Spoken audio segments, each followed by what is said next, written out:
Look at all the big performances from Thursday's game. I think when you look at the best overall performance, for me, it was probably running back Ajayi. There's so many things that I liked from his performance on Thursday that it just made me excited.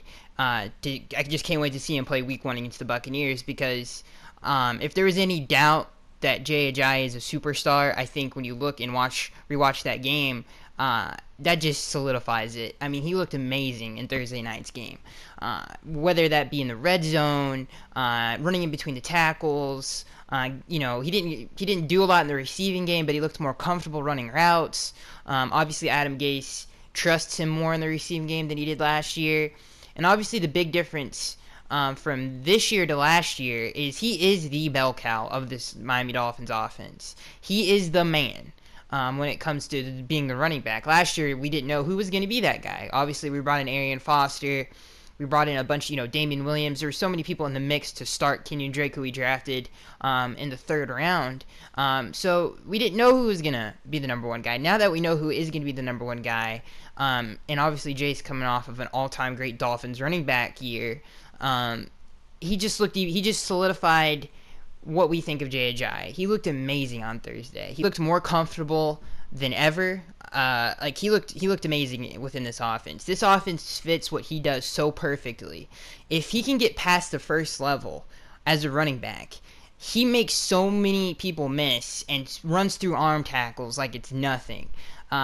He is such a playmaker at the running back position and brings a totally different dimension within this offense that it's just amazing to watch, and it gets me excited to see what he can do in Week 1. He's so consistent, and not to be complacent because of the big year he had last year. It really looks like he built off of that year. Like I said, when you watch him run routes, he looks more comfortable doing it, especially on Thursday night's game. Not saying that he caught a bunch of balls. He looked like Christian McCaffrey out there, running for 10 yards, but he just looked more comfortable within this offense, which obviously running backs going out for passes and in the receiving game is a huge part of this offense, and that's something that he could not do very well last year, and he just looked more comfortable doing it overall. And just the way he was running in between the tackles, outside of the tackles, using his speed, Ajayi looked like a legitimate superstar in this league, and it was just really nice to see that from him, and especially in one area that the Dolphins struggled at last season was the red zone. The red zone efficiency last year it could have been a whole lot better than it was. We got a lot of turnovers in opponent's territory, and we couldn't capitalize. And some of those things happened in the Eagles game, and Ajayi was a big reason why our red zone efficiency was amazing in that game.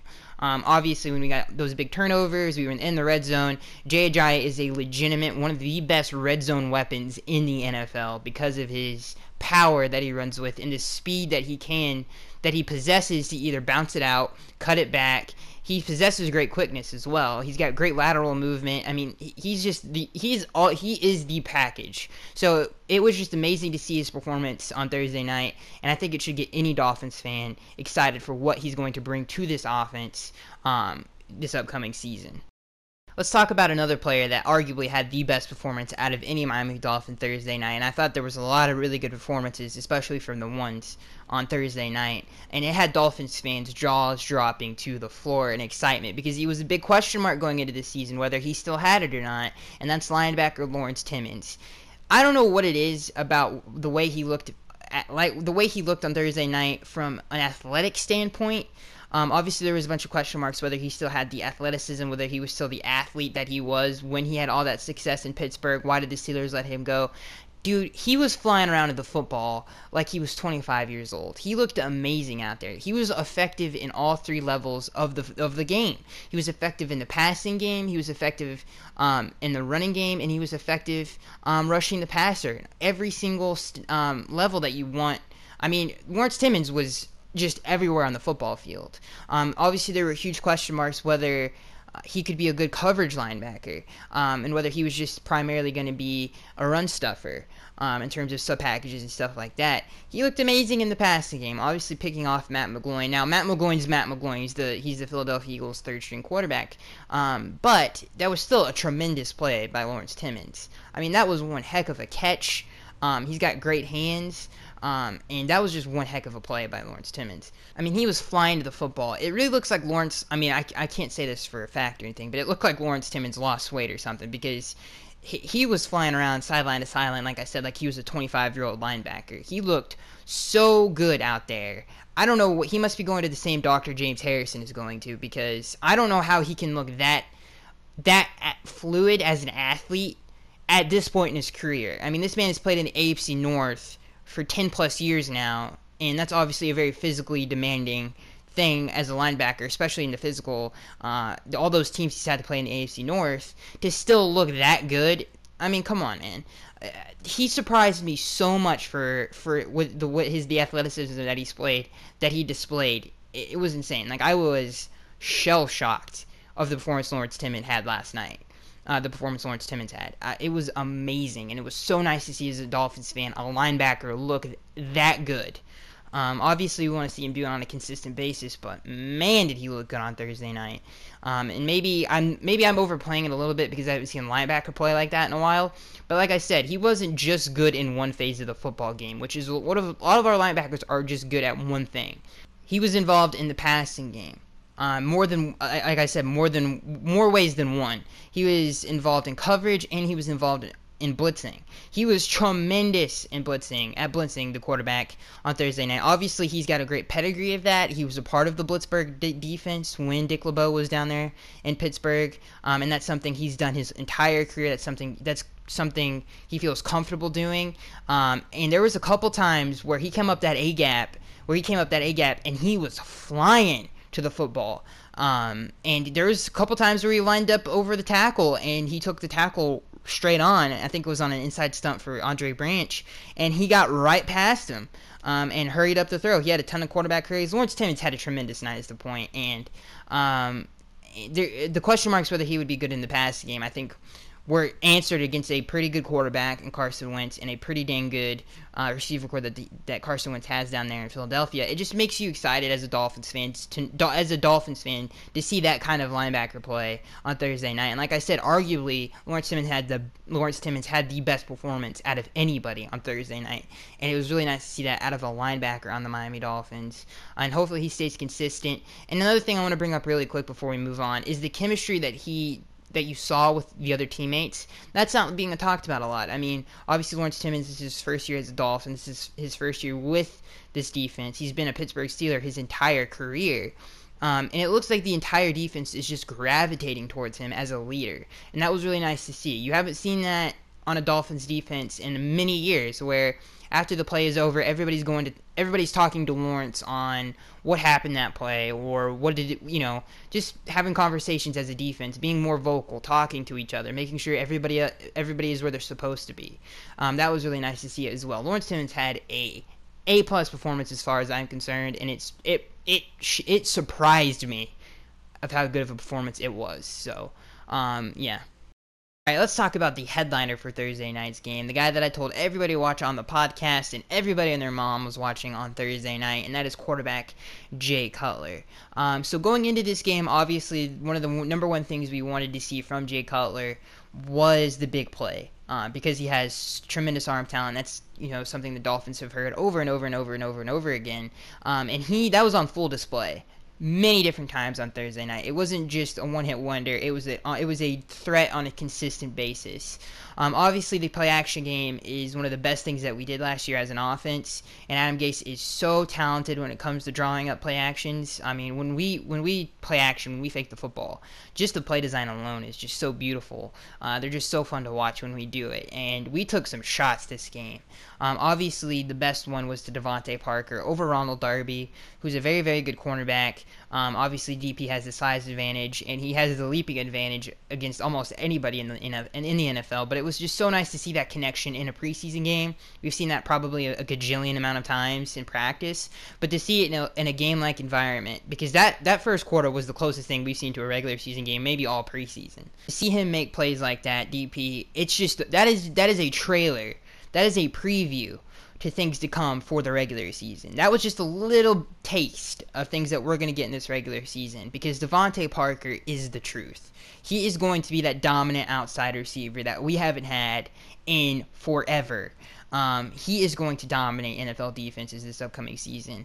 And it looks like him and Jay Cutler are just that they have the chemistry, which is great news. And obviously that was a huge question mark going into this game, was chemistry. And like I said, the big play was something that all Dolphins fans were glued to the TV screen. I think that's probably the thing that makes most of Dolphins fans excited that Jay Cutler is the quarterback, because he stretches the field so well with his arm. And we saw that 2 times. And that was the one to Devontae Parker, and then the pass interference on Kenny Stills, which was a beautiful route by Kenny Stills, and that one was off of a play action, and it was beautiful. And obviously it was PI. The timing of it was off, so the chemistry part of it was a little iffy there. The timing, Jay probably should have thrown that ball as soon as he got out of his break. And what I mean by that, as soon as he made the double move, the ball probably should have already been in the air, so Kenny could have had a chance to run under it. That way Ronald Darby doesn't get a chance to use his speed, because Ronald's obviously a very athletic corner. He's got great makeup speed, so maybe the ball should have got out of his hands a little bit earlier, but it was a play action. Maybe that had something to do with it. Adam Gase said he just didn't expect Kenny Stills to be that fast. Again, a chemistry thing, hasn't played with Kenny that much, but it was nice to see the big play and the chemistry be there. Obviously he hit Jarvis Landry. That was off of another play action pass. So he hit just about everybody, and it was really nice to see him have that chemistry with the big three. And it looks like a deadly combination. The first team receivers in Jay Cutler looked amazing on Thursday night. That was really nice to see him have chemistry with all 3 guys. And in the red zone, which was obviously a huge, one of the bigger problems that our offense struggled with last year, and to see Jay Cutler make that throw in the red zone to Julius Thomas, and especially probably the biggest reason, and one of the biggest reasons we got Julius Thomas in that trade, and the biggest draws to him, was how effective he was under Adam Gase in the red zone. So it was really nice to see him and Jay Cutler connect in a red zone touchdown. That was really nice to see. Another really cool thing that I like about Jay Cutler's game before he was a Dolphin was his pocket presence. He just has an innate ability and feel for the game, and he's really fun to watch move around in the pocket, and you saw a lot of that in Thursday night's game. You saw him slide up into the pocket and make a third down conversion to Kenny Stills. And it was just nice to see. I thought Jay Cutler had a really efficient performance as well. Obviously, his quarterback rating was a 140, which is tremendous. He just had a really good night, and he looked like he's ready for week 1. In last week's game in the Ravens, he had, I would say, an up and down performance. Not an up and down performance, but he didn't look like he looked like he needed more time. This game, it really didn't look like he needs more time. It looks like he's a little bit more fluid now. There's just a little bit more of a flow with him and the other offensive players, especially in the no huddle, which is nice to see. And he just had a really, really good performance. I would say the only negative to Jay Cutler's night was one play, and that was a fumble. And that wasn't his fault. Adam Gase said the sack wasn't on Laramie, it was on him, because he went to silent count and didn't tell Laramie about it. So it was basically a free run to the quarterback, and obviously Jay Cutler put the ball on the ground, and that's not something you want to see from Jay Cutler, who has a past in fumbling the football. You want to see him cover that football up, but other than that, it was a really, really, really good performance from Jay Cutler, and he looked like a beast on Thursday night. So should have Dolphins fans super excited to see what he can do with this offense and these pieces surrounding him this upcoming season. All right, let's talk about TJ McDonald, who I was very excited to sign from the LA Rams, and who I still think is going to play a pretty big role when he comes back from his suspension and his performance on Thursday night with the ones, because he did get a lot of snaps with the ones. I didn't think it was that good. I thought it was pretty poor, actually. I thought he did a very, very poor job in coverage. There was a couple times especially on play action, where he just lost his man coverage. He just looked very, very poor in coverage. Not once, but twice, especially against the tight ends, which is where we need him to step up big time. There is a concern there. That was a red herring for me, because when I was watching that, one of the things I like TJ McDonald as a player a lot, because I think he brings a lot of physicality to the defense. I think he can help us in the run as a run defender, and I think he's a really, really good tackler. But on Thursday's game, obviously in LA, he played a lot of strong safety, meaning he played in the box, closer to the line of scrimmage. He didn't have all this green grass in front of him, all this field that he had to cover with his athletic ability, and obviously that's a little bit more physically demanding, and it requires a really, really good athlete at that position. And obviously Rashad is more comfortable playing closer to the line of scrimmage as well. So we have two players that have strong safety tendencies, and that could be a problem on the defense. And on Thursday's game, it looked like it is a problem. TJ McDonald was not very good in coverage. He didn't cover ground as well as you might like from a free safety. He lined up at the free spot more than he did the strong, and it was a problem. He really didn't look good in coverage at all, and that's a big problem. Hopefully he gets some of that stuff cleaned up. That is something for Dolphins fans to be concerned about, because he has played strong safety, played closer to the box most of his career in the NFL. He is not a true free safety. He's basically playing a new position. We saw some of that on Thursday. So hopefully he can clean some of that up. Hopefully he does. But he did look like a fish out of water on Thursday night's game. He did look like he was playing out of position, and that is definitely a concern for the Dolphins moving forward. So that is definitely something that I hope that he cleans up. All right, let's talk about center Mike Pouncey, who probably was one of the, if not the biggest storyline going into Thursday night's game. There were some question marks surrounding Mike Pouncey, whether he would come back the same. Maybe some of his athleticism has deteriorated because of the chronic hip issues that he has suffered throughout his career. They were so bad, obviously, they've been career-threatening, for God's sakes. He's missed a lot of games over his NFL career. So there was a lot of question marks going into this game, and Mike Pouncey had a tremendous game. I mean, it was like we went through like a total makeover or something like that. Like we were on the Oprah Winfrey show or something. We just here's your new offensive line. It was awesome. It was like night and day. The run blocking, especially in the interior, was amazing, especially since we're going up against Fletcher Cox. It wasn't perfect the entire time. Maybe I should dial that back a little bit. It wasn't perfect the entire time, but especially in the red zone, we got a lot of push in that interior of that offensive line. I thought Laramie and Mike did a tremendous job at run blocking in terms of an individual performance. Even though the run blocking wasn't always as dominant as you might want it to be on a more of a consistent basis, that's because of the defensive line that we were going against. Obviously, we're going against an All-Pro in Fletcher Cox and Derek Barnett and just the list goes on and on and on with those guys. So some of that is to be expected. They're going to make plays because of the level of talent they have on the defensive line. But as an individual performance, I thought Mike Pouncey looked like Mike Pouncey. Obviously, the game plan opens up a little bit. You can do a little bit more things in the running game with Mike because of his athleticism, and you can do obviously a lot more things because of his knowledge of the game. He's one of the smartest players on the team. The blocking scheme really opens up with Mike Pouncey when he's on the football field. You're able to do a lot more different things as an offensive coordinator, and I thought he looked amazing. So that is a great sign, an underratedly great sign for Dolphins fans, because I had question marks whether he would be the same player or not, and he looked amazing out there. We just need to keep him healthy. Man, because Mike Pouncey is legit. Let's talk about another play that I've been really, really high on, and I love the offseason that he's had so far, and that is first-round pick out of Missouri, Charles Harris. I thought Charles Harris probably had his worst performance as a Dolphin so far throughout his career. I thought his best performance so far this preseason by far has been against the Atlanta Falcons. And against the Eagles, he showed some of the things that he needed to work on, especially in the running game. He is in a constant pass rush focused, like he is always rushing the passer. And he obviously needs to stop watching the play.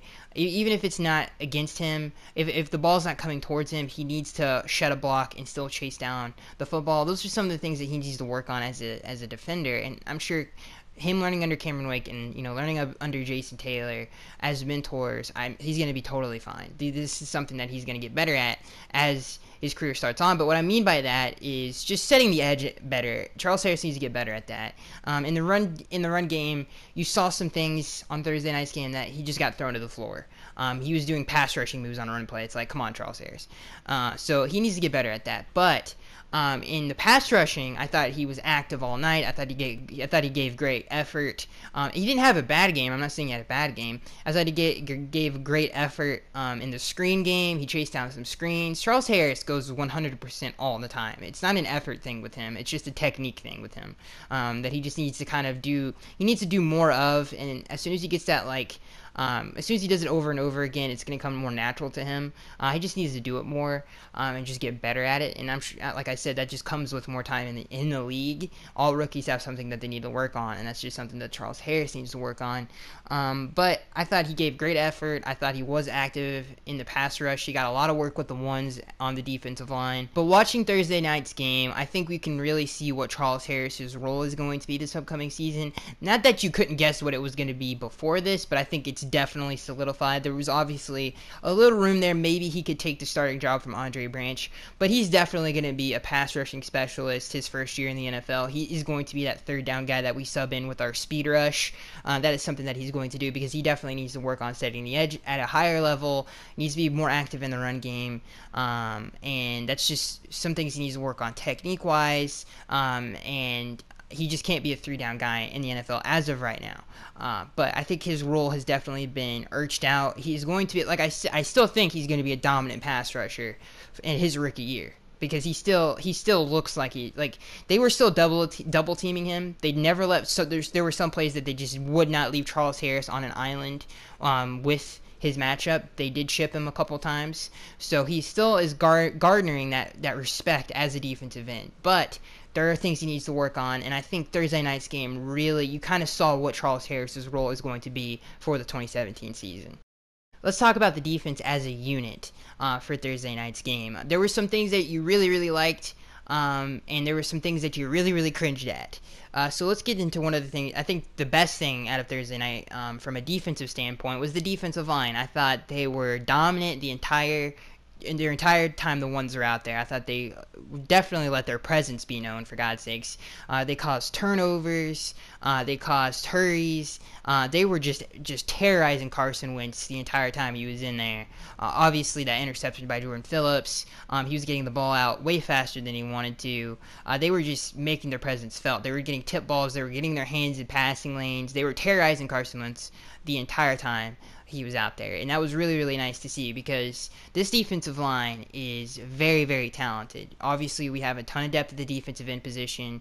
The interior of the defensive line, I thought I still think Devon Gottschall has been a steal of the draft, and obviously Sue is going to be a Hall of Famer one day, and he's in the prime of his career. So this defensive line, we wanted to see it play up to its potential, and we haven't seen that throughout preseason. They actually have taken a lot of snaps in their first two preseason games, obviously not as much as they did on Thursday night, considering this is the dress rehearsal game, but it was really, really, really, really nice to see them perform at the level that they did, because we've seen this in the past where we see a group that's super talented on the Dolphins, but they never live up to their potential.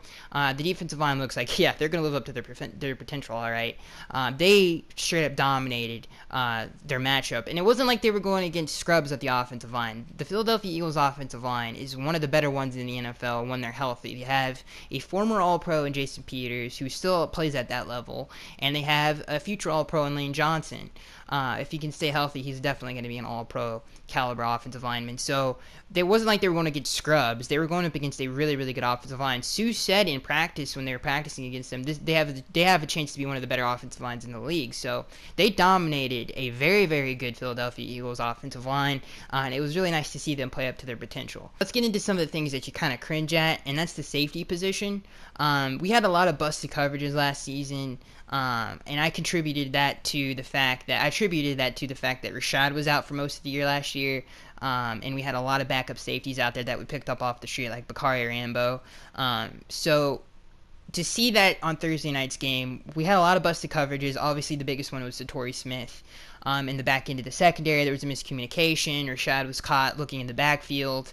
And that's something that you worry about as a Dolphins fan, because we saw that a lot last year. To name a few, obviously one of the bigger ones last year in terms of miscommunication in a cover two, and it looked like that's what that was. I would have to go look on the play to see what coverage it was, but it looked like a cover two, where Byron was expecting help with the safety. Granted, he did not give the greatest effort in the world, to be honest with you. It looked like he just let him go and really counted on Rashad taking him. He could have given a little bit better. He could have given more effort there. But we saw that last year when we played the Bills at home, that touchdown to Marquise Goodwin. It was a very similar play to the one to Torrey Smith, just a miscommunication on the back end, and that's something that you cannot do.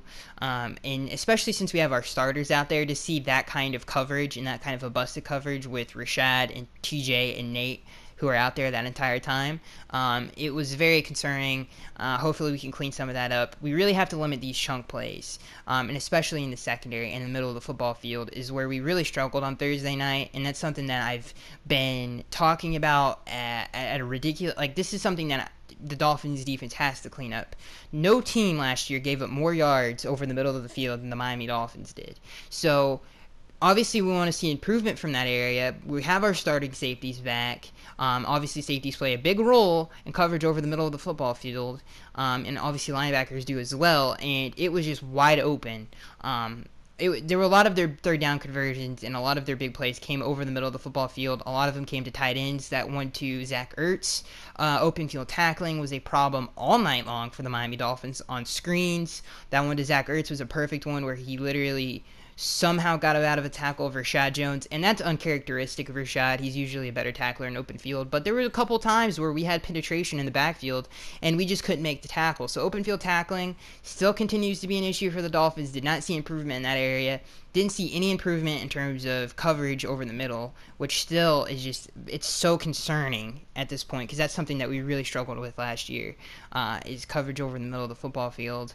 And we saw some of those miscommunications in the back end, and we still are seeing a lot of busted coverages. So hopefully this gets cleaned up by the time we play the Tampa Bay Buccaneers. I didn't think the defensive performance was terrible. I didn't think it was terrible, but you saw some of the same things that the Dolphins have not improved on, from some of the same things that they've struggled with over the last 2 years that they just continue to do wrong. So hopefully we can clean some of those things up. And another thing that was very telling of how the defense is going to be ran this upcoming season, in terms of how Matt Burke is going to call a defense, it looks like it's going to be almost the exact same as Vance Joseph, which I like and don't like. There was a play where I just was scratching my head. It wasn't on. This was another play that was wide open over the middle. Matt Burke called. This worked earlier in the game, but it did not work in this scenario. Cameron Wake dropped back in coverage in his zone defense, and this is another busted coverage on the Miami Dolphins. It was not well executed. In defense of Matt Burke, this was poorly executed, but this is asking a lot of the defense.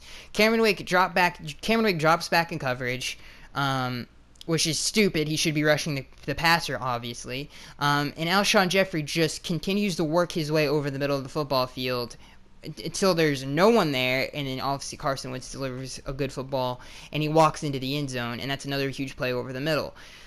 That has to stop. And it continued to plague the Dolphins on Thursday. So hopefully we can clean some of those things up. But I thought the defensive line looked amazing. I thought obviously Lawrence Timmons looked amazing. The linebackers, I thought for the most part looked really good. I thought Kiko looked really good. I thought Lawrence looked really good. So that's really good news. But yeah, those are some of the gripes I have with the defense overall on Thursday night. All right, let's get into the offense as an overall unit. I think for the most part, especially from the ones we saw, mostly good things. I thought they definitely performed better than the defense did overall. But there were some things that are definitely concerning, and some things that the Dolphins continue to struggle with.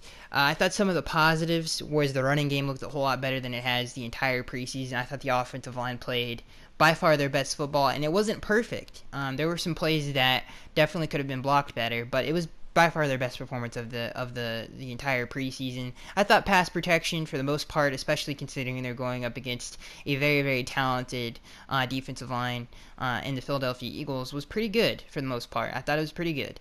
It wasn't, anything special, but I thought Laramie had a really good game. I think he only let up one legitimate hurry. I don't think it was a sack. The other sack that he technically let up was not his fault. It was Adam Gase's. He did not tell Laramie and most of the offensive players that they're going to be running a silent count, which is something that they don't do very often. So not Laramie's fault, but I thought Laramie had a really good game. I thought Mike, in terms of individual performances, I thought those two had the best on the offensive line.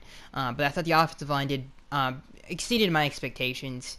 I thought they did they did fairly well. And then when you look at the receivers, definitely wanted to see them dominate because obviously they're a very, very talented group. They're the big three. We've seen in practice that the chemistry, and we saw in the previous preseason game that chemistry looks to be an issue with the receivers and the quarterback. And that was completely, I mean, they just looked like they were a better unit. They worked more fluid. The chemistry was there. There was a flow to with everybody. I thought the receivers dominated the game, which is something we have not seen in any other preseason games. Granted, they got a lot more snaps this game, but it was nice to see them all three dominate the game the way they did. They all three made plays. Kenny Stills, the pass interference call was his biggest play. DP, the 70 I can't remember how long that catch was, like a 50-yard catch. And then obviously Jarvis Landry off the play action. He had another big play to set up us in field goal range, but that was with Matt Moore. But Jarvis Landry, all three of them made big plays, which was really, really, really nice to see. And I thought overall the offensive unit looked really, really good. I thought Ajayi looked like a monster. As I said earlier in this video, he looked like a superstar running back. I thought the run blocking, again, to I guess repeat myself, I thought it was better than it had been throughout the preseason, which isn't saying much, but it's nice to see an improvement as an offensive line. So I thought the ones looked like a really, really good offense. And now sticking with the ones and not looking as the overall offense, something that I didn't like to see or wanted to see and was kind of disappointed in is the slow start. The offense got off to a relatively slow start. Obviously, fumbling the football and turning the football over is not how you want to start your day as an offense, and that's unfortunately how we started ours. And slow starts have been a problem for this Miami Dolphins offense, not just going back to the 2016 season, but going even further back before Adam Gase was even here. That's something that the Dolphins offense has really struggled with. I have no idea what the problem is with that. I don't know what it is, because they have all the talent in the world to start off faster than they do, but something about slow starts with them, I don't know. But another thing, sticking with the ones, is the big play was there. That's how we scored most of our touchdowns. Obviously off of turnovers, that was another big reason, but the fluidity of the offense as a unit has been, and what I mean by that is converting third downs. Let's just put it that way. Converting third downs obviously keeps your offense in a flow and a rhythm. And most of the touchdowns that we scored last year and the big plays that we scored off in this game were off of big plays. One was off of a pass interference. The other one was off of a bomb to Devontae Parker. So, time of possession has been a problem for the Dolphins, and it was a problem in this game, and it's been a problem all preseason. When you look, and not just in the preseason, but last year in the regular season, that was a problem as well. When you look at the time of possession compared to ours to everybody else's, it's not even close. It's lopsided, and that's something that the Dolphins need to do a better job of, is staying on the football field at obviously a longer period of time than they do. Now, not all of that is a negative thing. Obviously, the biggest negative thing is that our third down conversion rate is god-awful, and the other part of that is every time we score a touchdown, it's not a long drive. It's a big play. Somebody breaks out on a long touchdown run or a long receiving touchdown, or it's a 3-play drive. It's not always a bad thing, but the time of possession has been a problem because our defense is on the field a lot longer than our offense is. So that's something that the offense needs to clean up, is the time of possession, staying on the football field longer, taking more snaps as an offense, because they're too talented to take that many snaps a game. Obviously, we were dead last in the NFL last year in snaps taken, so that needs to change. And we didn't really see, obviously we didn't see an entire thing. I thought the offense overall did a pretty dang good job. I thought they looked dominant against a really good Philadelphia Eagles defense, but that's some things that they need to work on. In terms of the backups and players looking to make this team in individual performances, I thought Jakeem Grant had another, I think he's on their roster. I think it's safe to say that Jakeem Grant is on their roster. He's been a totally different player when he's lined up on the outside. Like, he has just been 100% a different player. He should have had 2 touchdowns on the night. One of them, I'm not going to say partly his fault and partly Brandon Doughty's. Brandon overthrew him, and Jakeem it would have been a really, really tough catch. It would have been a SportsCenter top 10 catch, but he still could have made it. That is asking a lot of Jakeem Grant, but he should have had 2 touchdowns. And obviously the first one was immaculate, getting sandwiched in between 2 defenders and somehow getting out of there and scoring like a 70-plus yard touchdown. So it was nice to see Jakeem Grant make plays. Deontay Carew has been quiet. That's not a good thing. He made 1 catch in the game. I want to see more production out of him. Drew Morgan, he's been quiet the entire preseason. I don't know what the heck is going on with him. He looks like a totally different player so far this preseason. He has not showed up. He has not made big plays. The backup quarterbacks, I thought, have played. To be honest with you, the best one that has played the best out of all of them has been David Fells. And he hasn't even played that great. Matt Moore played terrible on Thursday night, throwing 2 interceptions. One was a pick six. The other one might as well have been a pick six because he cost our team a touchdown. So basically 2 pick sixes on the day. So Matt didn't play very well. Those are some of the poorer performances of the night. I thought Kenyon Drake looked really good. He looked explosive. He had a couple 10-yard runs, 8-yard runs, some big chunk yards there from Kenyon Drake, so that was nice to see from him coming off the concussion. So overall, I thought the night, there were some things that continue to plague the Dolphins, and hopefully we can clean up, and hopefully that doesn't bother us. And another thing to add with the third down thing is we have got to stop getting ourselves. We have to be better on first and second down as well. We cannot do that. We cannot get into a 3rd and 10, a 3rd and 16, a 3rd and 13, and a lot of that had to do with penalties as well. And that's something that the Dolphins need to stop doing, is getting it down a distance, especially against a great front seven in the Philadelphia Eagles. We can't do that against the Jets. We can't do that against the Bills. We can't do that against the Patriots as well. Those are all 3 division rivals who have pretty dang good defensive lines. So that's something that the Dolphins need to work on, is continuing to stop shooting themselves in the foot and getting in so many downs and distance. We got into so many downs and distance last night that it's kind of insane. We were in so many 3rd and 10 pluses that it's really hard to ask your offense to convert those. And another thing before we go is screens. Screens continue to be a problem for this Dolphins offense. I don't know what the problem is with the screens. No idea what the problems are with the screens, but it continues to be a problem. So that needs to be cleaned up. We had a holding call on Juice Landry on one of the screens. One of them was just completely dropped by Kenny. And the other one was just blown up and poorly blocked and poorly executed. So screens need to be better. Overall, I thought the offense performed pretty dang good. I thought the receivers dominated. It was nice to see the tight ends get involved in the red zone. The offensive line had a pretty good performance, the best performance that they've had throughout preseason. Obviously, the time of possession is still a concern. The third down conversion thing is still a concern. Down a distance, still a concern. Executing screens, still a concern. Out of those 4 things, one of those things has to get better, because I'm sick and tired of talking about the same thing. We struggled with that last year. It's time to get better at least one of those things, and hopefully we can clean some of those things up before we play the Tampa Bay Buccaneers. But overall, I thought it was a good performance, especially from the ones on the offensive side of the football. I'm going to do a couple housekeeping things before I let you guys go. Make sure you guys go check out DolphinsTalk.com. They have one of the best fan sites on the internet. They also have a really cool Dolphins Twitter. If you're hankering more Dolphins content, please go check out DolphinsTalk.com and check out their Twitter at DolphinsTalk. They do a lot of great things. They're going to do some awesome things for the community on this channel, which I'm excited for. There are some interviews that we're still discussing the kinks out right now, but if you want that kind of content to continue on this channel, please go check out DolphinsTalk.com. They allow us to do some really cool stuff, and they have some cool stuff on the horizon that we're going to be able to do on this YouTube channel. So please go check out DolphinsTalk.com. And that's going to be it, guys. I am Skaggs1383. Let me know what you guys think about the Eagles versus Dolphins game. If you like this kind of stuff, please go check out the channel. We upload Dolphins content daily on this channel. And I am Skaggs1383, and I'll see you guys in the next one.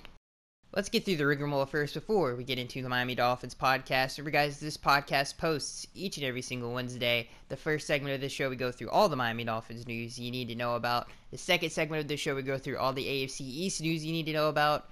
The third segment of the show, we highlight all the players you need to know about on game day. And the fourth and final segment of the show, we go through the Miami Dolphins fan Q&A.